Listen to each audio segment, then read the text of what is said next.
জুলাই সনদ ও গণভোট নিয়ে যখন দুই ভাগে বিভক্ত দেশের রাজনৈতিক অঙ্গন, ঠিক তখনই ভারতের কূটনৈতিক মহলে চলছে বাংলাদেশের জাতীয় নির্বাচন নিয়ে আলোচনা, যার কেন্দ্রবিন্দুতে দেশটির সবচেয়ে বড় মিত্র আওয়ামী লীগের ভবিষ্যৎ রাজনীতি। মোদী সরকার শেখ হাসিনার নেতৃত্বাধীন এই দলটিকে ত্রয়োদশ জাতীয় নির্বাচনে অংশগ্রহণে সুযোগ করে দেবে কি, উঠেছে এমন প্রশ্ন, যা নিয়ে মুখ খুলেছে নয়াদিল্লি। বিস্তারিত জানাচ্ছেন শেখ ফরিদ।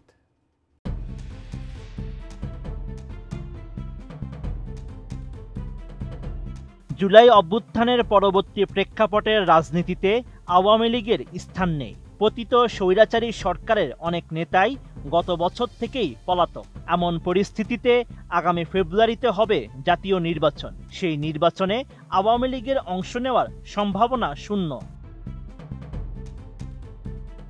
তবে এমন পরিস্থিতিতে মোদী সরকার বাংলাদেশে নিজেদের সবচেয়ে বড় মিত্র আওয়ামী লীগকে সঙ্গে নিয়েই নির্বাচনের পরামর্শ অন্তর্বর্তী সরকারকে দেবে কিনা এমন আলোচনা চলছে নয়াদিল্লিতে। আর সেটা এতটাই যে সম্প্রতি ভারতের পররাষ্ট্র মন্ত্রণালয়ের এক সংবাদ সম্মেলনে পর্যন্ত বিষয়টি নিয়ে আলোচনা হয়েছে।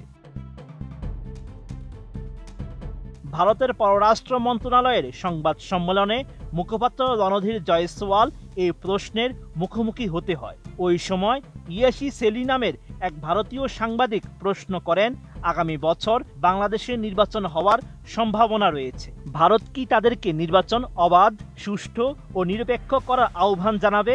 আওয়ামী লীগকে সে নির্বাচনে অংশ নেওয়ার সুযোগ দেওয়ার প্রস্তাবও কি দিবে? I have a question on Bangladesh. Their elections are likely to happen next year. Is India putting forth this proposal that there should be free and fair elections and that Awami League should be a part of them? নতুন বাংলাদেশ গড়তে এলো Zulfikar still. Zulfikar still, ইস্পাত দৃঢ় অঙ্গীকার। জবাবে রণধীর জয়সওয়াল অবশ্য আওয়ামী লীগকে নিয়ে কিছু বলেননি, এমনকি কোনো প্রস্তাব দেবেন কিনা তা নিয়েও কথা বলেননি। তিনি শুধু বলেছেন, ভারতের প্রত্যাশা বাংলাদেশের নির্বাচন অবাধ, সুষ্ঠু ও অন্তর্ভুক্তিমূলক এবং অংশগ্রহণমূলক হবে। On elections, see, it is our expectation that the elections in Bangladesh, it is our expectation, and I've said this before, that elections in Bangladesh, it is our expectation, it should be free, fair, inclusive and participatory in nature. Sheikh Farid, ATN News।